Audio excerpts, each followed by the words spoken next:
Well,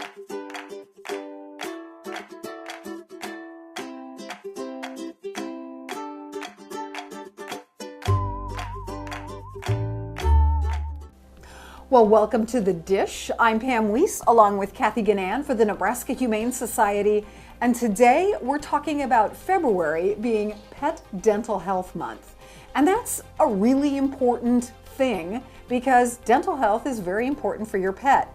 We've got some statistics for you. Oral disease is the #1 health problem diagnosed in dogs and cats in the United States. In fact, 85% of dogs 2 or older have some form of periodontal disease. Now that's kind of scary when you think that unhealthy teeth can spread infection and disease to other parts of a pet's body, including the heart, and that can cut your pet's lifespan by 5 years. So veterinary checks of teeth can be life-saving and they're very important. So Kathy, I know that we talk, and when I was a kid growing up, I admit it, I'm old, but when I was a kid growing up, we didn't ever brush our pets' teeth. No, we didn't either. And you do now, though. We do. We brush every day pretty much. We usually miss 1 or 2 a week sometimes, but definitely on all the days we go to work. How do you remember to do that? And how do you have time to do it? It seems like it'd be a pretty onerous process. Well, I just make sure that I add, 5 or 10 minutes to my day, and it's just part of our morning routine. It's, I make my lunch, and then it's time to brush teeth before we get ready to go to work. So I guess the one thing that everybody wants to know is how do you actually get your pets to accept toothbrushing? And then we'll get into what you need and how hard you should brush and all that. But how do you even get them to accept it? Generally what I start out with is, sometimes you just have to show them the toothbrush because some dogs can be kind of afraid of that. And we'll get toothpaste out and maybe I'll just put a little bit on my finger or just let them lick off the thing. You don't want them just to ingest it, a ton of it, but just little bits on your finger. You can also start out with just little bits on the brush so they get used to the feel of the brush as well. Okay. Now, this isn't toothpaste like yours and mine. No, this is not human toothpaste. Human toothpaste will do several things. There's an ingredient in it that can make them very sick, but the foaming action will also make them throw up. Okay. Which is something to avoid at all costs in my world. So we want to get a toothpaste that is made for cats or dogs. Generally, they're together. But if you get one that's enzymatic, you brush their teeth and don't let them eat or drink for like half an hour, and it keeps working. Which is kind of nice.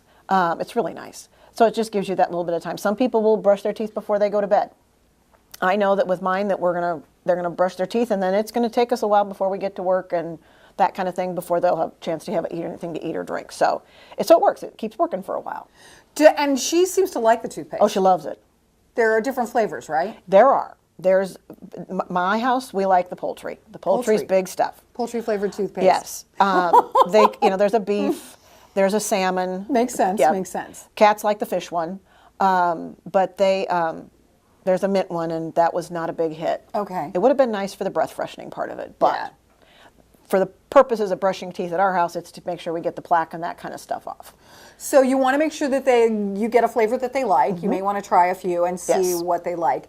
Then, how do you brush? Because I know that you can brush too hard and that's not good. That's not what you want to do. No, you want to keep it soft. You want it comfortable for them so that they go, oh, they're willing to accept it. But, you can get all kinds of toothbrushes. They make dog cat ones. There's little end and a big end, but they're always very, very soft. I go to the dollar store and get little kid toothbrushes because lots of times, especially if you're starting with a puppy, they'll want to chew on it.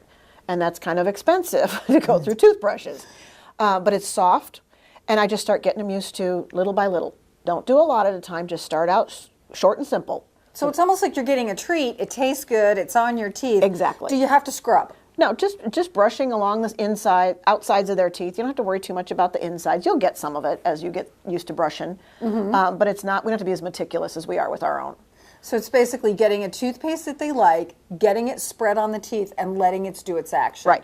If you scrub too hard, I know you can, like us, you can get blood and all kinds of stuff, and then that's we don't want to do that. Yeah. No, we don't want to do that. We want to make it pleasant, make it fun, so that they're willing to tolerate it. Because if they're not willing to tolerate it, you don't get it done, and then it defeats its purpose. Are you gonna show us what Hazel, how we can? She would love it. Let's check and the it other out. thing to remember is Hazel, come here, is when you put it on the toothbrush, don't just put a glob. because they're going to start licking and licking and licking and licking, and they're just going to lick it down. And then it just sits in their belly, and it doesn't really do any good. So I kind of smear it on there a little bit. Here, can you turn around this way a little bit? And I generally just hold their head so I don't poke their eye out, because that's never a good thing. And then you can see her tongue's going to go. And then we just kind of take our time and get it back in her little cheek and move it around as she's trying to lick and lick and lick. You know, and then I'll put a little bit more on for the other side. Just a minute, please. That's the rule in our house. You got to wait a minute. Getting a toothpaste that your dog likes is key and paramount to making this work. It is. And then, you know, you just kind of get it back and get them used to it. Just take your time, be relaxed. And you're not scrubbing. It's just a gentle. little bit. Yeah. And then do a good job. And then, yes, you can lick the toothbrush off. But you can't bite the toothbrush at our house. If they start chewing on it, toothbrush goes away. Okay. You lick got it. So it took a little while. And now they'll all just lick it, because they know it's going to go away. My thought would be, and everybody says, oh, dogs, this and that. Does everybody have their own toothbrush? No, at our house it's one toothbrush per dog. One toothbrush for everybody. Okay. And I have 4 dogs, so we share a toothbrush. All right. Okay. Yeah, I'm not too worried about that. If you have an animal that is really upset, or perchance a cat, are there some opportunities for maybe containing them as you do this? Well, you can always kind of wrap them up, burrito them a little bit in a towel. You don't need that right now. And which, you know, some cats, you got to kind of get them used to it. She doesn't mind it too badly. And all I do is just stick it that way. And then I'll just pick her up and put her in my arms and finish the burrito. You know, I'm right-handed, so I'm going to want my toothbrush in the right hand. But there we go. And this might be something that we even practice ahead of time. Just burritoing. No toothbrush involved. We're going to burrito you for a minute and see how it goes. Let them lick. You know, come back to where you started from without that, and let them lick, lick, lick, lick, lick. Because that's kind of fun now. Yeah, there you go. This isn't bad. Yeah. And especially if you have an animal that kind of likes to snuggle anyway.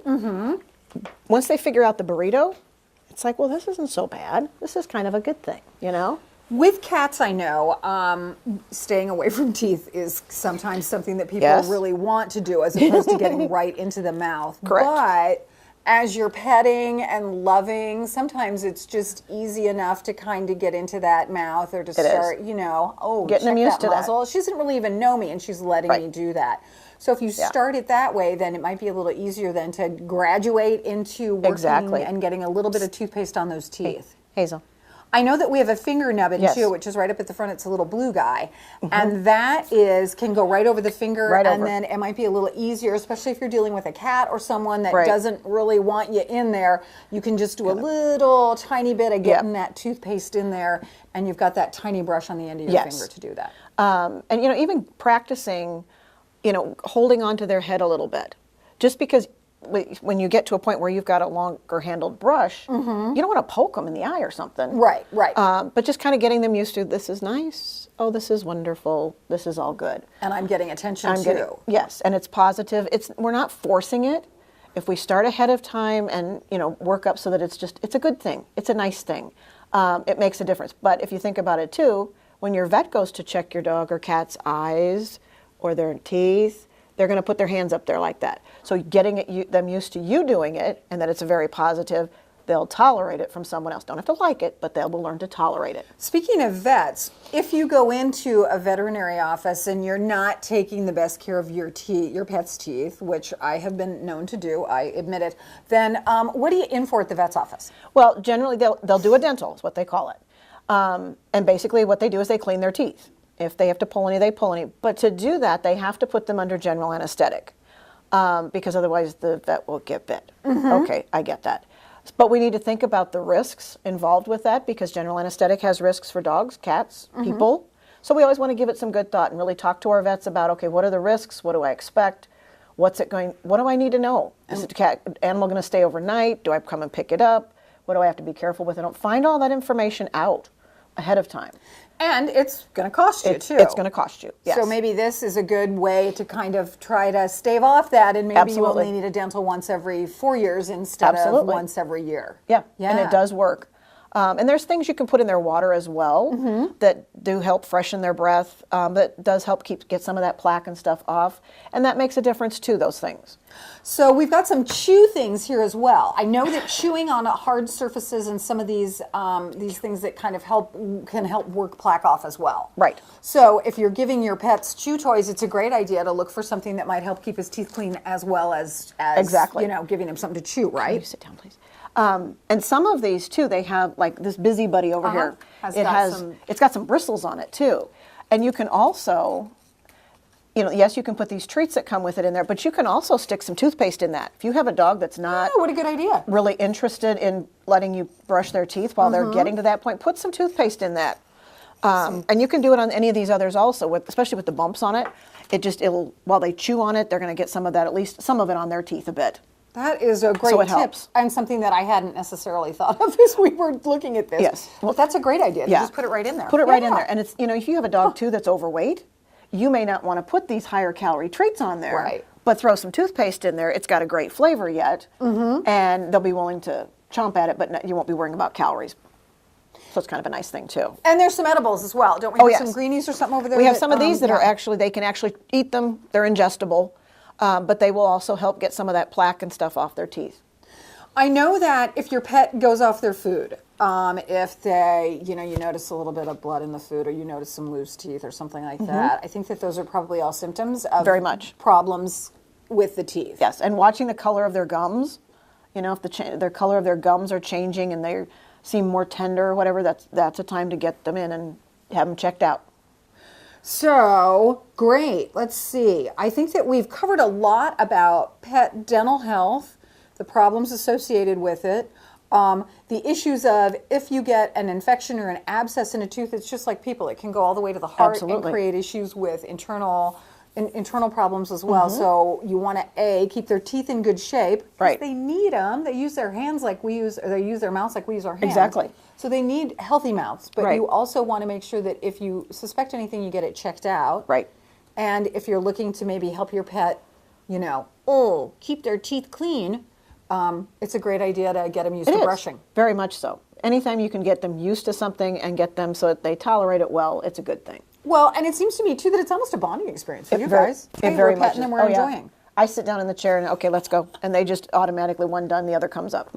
They made their own little routine as to what the order is. Excellent. Well, I think it's good to know that. I think it's good for people to think about pet dental health this month. I think it's great if you are worried about your pet's teeth or they're off their feet or something like that, check with your vet. Maybe go in for a dental check. Absolutely. And if you need a cleaning, you should get it because their teeth are important. But if you can stave it off by any stretch of the imagination by doing any of these things, I think that's a great thing too. And it helps them. Obviously, it's stressful to go in and get their teeth cleaned because it's a surgical procedure, it's considered, because they do put them under anesthetic.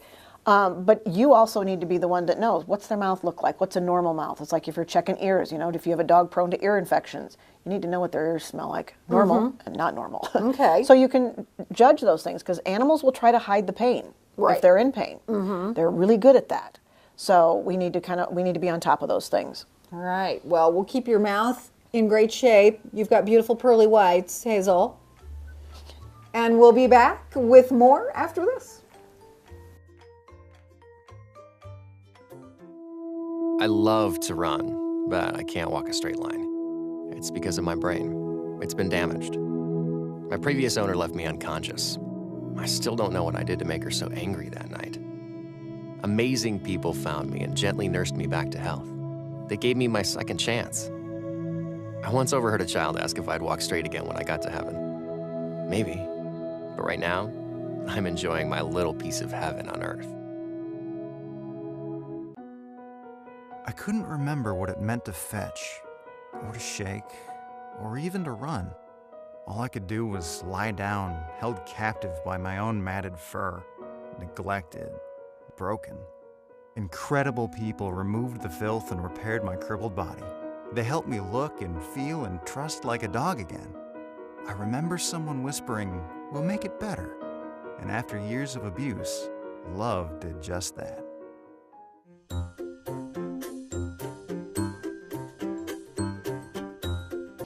Well, we're back. And February, of course, is the month of, shall we say, matchmaking. And we like nothing better at the Nebraska Humane Society than making a great match. One of our biggest missions is to get animals out into good homes. And so we want to make sure that if we get you a dog, a cat, or a critter, that it's going to work in your home so that it doesn't have to come right back here. Sometimes that happens, but for the most part, we try to do a good job of matching. And sometimes people say, well, what do I need to think about in order to figure out what pet is going to be best for my home? And so we've got some matchmaking questionnaires, if you will. Actually, it's an adoption application, but it kind of goes through a lot of the things that you need to think about. And Kathy, you're a dog trainer. You see people all the time with animals. Yes. What makes a good match? A lot of it is, do you get to, when they get together, is there that kind of spark that is, okay, we kind of both feel the same way about each other. We're interested. But we also have to look at, you know, are you a little tiny person and you have this big, huge dog? Which it does work sometimes. Absolutely. But we need to be careful because that dog could probably take you for a ride if it goes after a bunny. And you could get seriously hurt. Are you someone who's maybe not so steady on your feet and you look at this little dog that you really like each other? Okay, that's great, but that little dog could get under your feet and trip you. That could be a big hazard. Those are things that, yes, we can help people train through, but if it's not something someone's willing to work through, then that's not going to be a good match. We need to find something that'll fit better. So when you come in, we have you fill out an adoption application, especially for dog and cat. We have a critter one, but that's usually a little less intense than the dog and cat. And some of the things on the dog talk about, like, exercise. Yes. And do you need, you know, is this dog going to be a marathoner? Are you looking for a running partner versus do you want to take the occasional walk around the yard kind of thing? Right, and it's two different types of personalities is what it boils down to. You can have little dogs that are marathoners. You can have big dogs that are marathoners. But you need to look at that. If you're not someone who wants to do that and you get a dog who needs to do that, they're going to be very frustrated in your home, and you're going to be very frustrated with them, and they're going to be naughty because they're going to try to get rid of that energy somehow. So we look at that. We look at exercise, what you're looking for in a pet, ease of training, if you want your dog to be, you know, extremely trainable and or very obedient. Or if you're not too worried about it, you're on a farm, dog is going to be roaming around with you, you simply want him to stick with you. Different types of dogs, different types of animals. And we need to think about all those different personalities because their personalities are just as different as all of our personalities are. And it works, but we just have to make it work and help them out a bit. Some people, even with cats I know, really want a cat that's just going to be super, super friendly. Some people, I have a girlfriend who's a chef, and she doesn't want the cat to be jumping up on the counter when she's there, so she prefers a more aloof guy, a guy that's companionable and is in the house with her, but isn't up on her countertop as she's trying to cook. Two different types of people, different types of needs. So as you're thinking about what you want to, how you want to supplement your family and who you want to add, it's a good idea to try to think about those types of things and not just, well, we have a fence and now we have a house, let's get a dog. Right. What kind of dog do you want? What do you want the dog to do? How do you want him to interact? I always have people make a pro-con list. Make a, this is what I need, or need list, or whatever you want to call it. This is what I would need in an animal. So go online and look up what breeds kind of fit that. No, we don't have breed-specific dogs necessarily here, but you can certainly find something that's going to fit those activity levels or not activity levels. But you need to look up and think about really what you want, you know, from activity to grooming to, do you want an older dog? Do you want a younger dog? Do you want a puppy? Do you want to put up with puppiness? Do you not want to put up with puppiness? Those are issues, and you need to think those through. You also need to think about your activity level in your home, too. Exactly. I think that if there are a lot of kids running around, you're going to need a dog that's going to be comfortable, or a cat that's going to be comfortable with those types of things. So the environment is really important, too. Very much so. Do you have a fence? Yes. You know, do you have a multi-level home? And what if you get a little old dog that can't do stairs? So sometimes those things, and the adoption counselors work with people on that a lot of times. They do. They'll talk to you and say, okay, so this is an elderly dachshund. Yes. He can't do stairs very well. So what type of an environment do you have for him? And is he going to be missing out because he's stuck on one level and everybody's running up and down the stairs kind of thing? Right. And those are all things to think about. And, you know, they're trained to help with those things here. If the adoption staff isn't sure about it, they'll talk to behavior, who's maybe spent more time with a particular animal, or they'll call training in to come and, you know, help out also, so that we're trying to make the best matches possible so they go out and they stay in your home forever. When you look at the website too, we have animals on there that are listed with a biography underneath. So we give you the information that we can figure out here at the shelter, along with what the previous owner, if there was one, said about the animal. So he may have lived with cats. Dog may have lived with cats, great. May have been great with children, may not be so good with kids, may be uncomfortable with strangers. All of that is listed in the bio that we know. Of course, we don't know everything. And then we get information from you on your adoption questionnaire that talks about what you're looking for, what you're comfortable with, the animals that you like, and then your physical environment too. Do you own or rent your home? Are there kids in the home? Do you have a fence? Some of those types of things are on the questionnaire as well. When you turn that in, we then give that to the adoption counselor so they can look at it and go, okay, well, I see that you're looking for someone with a daily workout. This dog is a couch potato. Let's get you something a little bit more active. Or I see that you're looking for a couch potato and this dog is going to take a whole lot of energy and training and need activity level. So are you willing to do that, or should we look for something that's a little bit older and more quiet? So I think that we try to make the best matches that we can, but if you're looking up on the internet, Googling different types of animals, looking through dogs, looking through the dogs and cats on our website, we hope that you'll see some traits that you might say, hey, that might fit well into my home. Let me go meet. And if we can make a match, we're more than happy to. Absolutely. And we're always here to help if there are glitches along the way, to make it, tune it up a little bit if that's all that needs to be done. Right. Help Absolutely. afterwards as well. So we provide some support after that too. But we always want to make sure that the matches that we make have the best chance of actually being successful. And so getting information from you to start with, and then melding that with the information that we have with the dogs and cats here at the shelter, hopefully we'll be able to get you a match that doesn't take too much work to be a great one. Yeah, and so it's fun and it's wonderful because that's why we get them, to enjoy them. Absolutely. So in February, we want you to find your soulmate. We want you to be able to come and look. Come, fill out an adoption application, turn it in at the front desk, and we'll try to get you matched up with an animal that you really want to see. So that is Adoption 101 here at the Dish. And when we come back, I think we're going to check out some adoptable dogs and cats. There you go.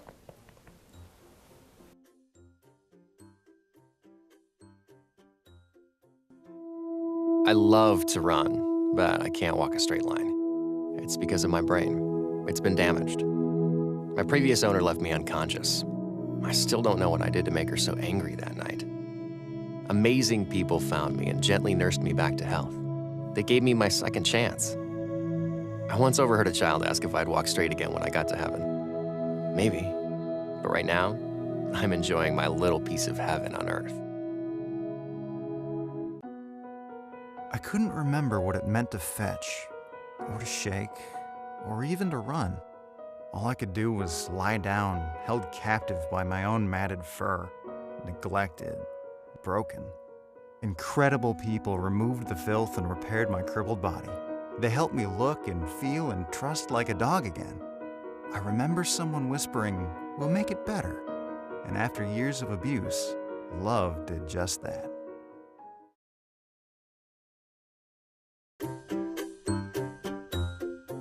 So, a couple of adoptable dogs today. Vinny just had a dental, actually, so he goes very well with Pet Dental Health Month. But he's a 14-year-old Chihuahua mix, and he is a super nice guy. I got him out this morning in his kennel, took him right outside. He did his business like a champ outside and wanted to make sure that I stopped and let him do it. So he's very dedicated to going outside in order to go to the bathroom, which is a fabulous trait in a dog. Why are you shaking, little man? He's a little timid with new people. I think that this place is a little bit uncomfortable for him. He's 14, so he is no longer a younger dog, but he's getting a little older. But again, walks like a champ. I got to tell you what, keeps right up with people. I know. And once he gets to know you and knows that you're the guy that he's hanging with for the day, he will stick with you and walk around and just kind of hang even off leash, even though I'm not supposed to have him off leash here around the shelter. But Vinny is 14, Chihuahua mix. Probably wouldn't do great with little teeny kids, but other than that, can do stairs, can handle walks around the block. Probably not the biggest soccer player or something like that, but really enjoys being with you and being a great companion. So, hey, Vin, all right. That is 14-year-old Vinny. All right, from an older dog to a younger dog, this is Oscar. He is a youngster bully breed mix, and he is a ball of energy. He loves to play and to goof around, but sometimes he can get very amped up. Hasn't had a whole lot of direction in his life, so he's a puppy. And as a puppy, he loves to jump and mouth and do all the things that puppies do.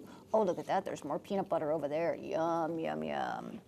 Oscar can be a little timid when meeting new people, so you'll want to work with him on stranger danger and getting him very well socialized to meet other people.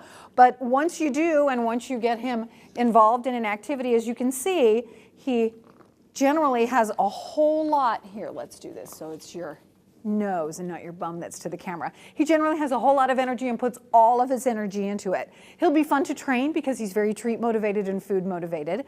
But again, hasn't had a whole lot of direction yet. So we need a family that's going to work with him, take him to classes, teach him how to be a good citizen, and teach him how to enjoy being more controlled. Because again, puppies without self-control grow up to be teenagers without self-control and big dogs. And at that point in time, they're no fun at all. So it's great to teach him at a puppy age when he's more handleable and more fun to work with. But Oscar, as you can see, come here, Pooh, right over here.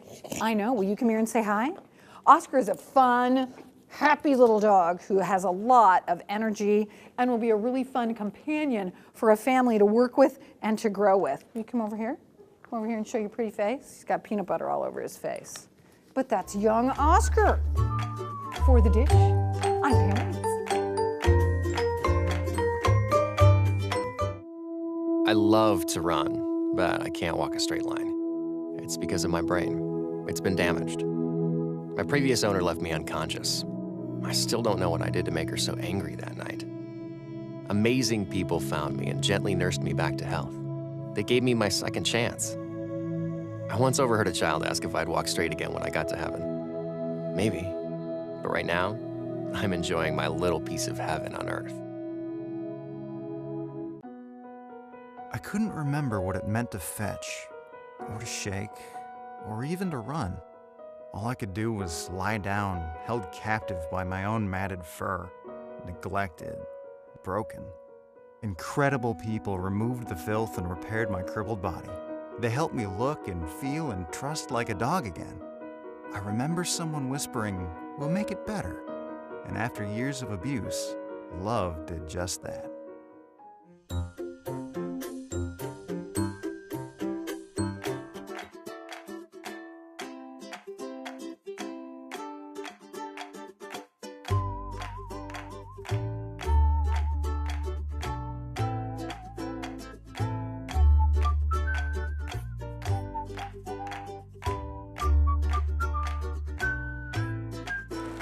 Thanks for joining us for The Dish. We'll have a new show once every 2 weeks that'll bring you more training tips and pet health tips, information about events that are going on at the shelter, and things that you as a pet owner can use. So for now, goodbye, but thanks for joining us and have a great week.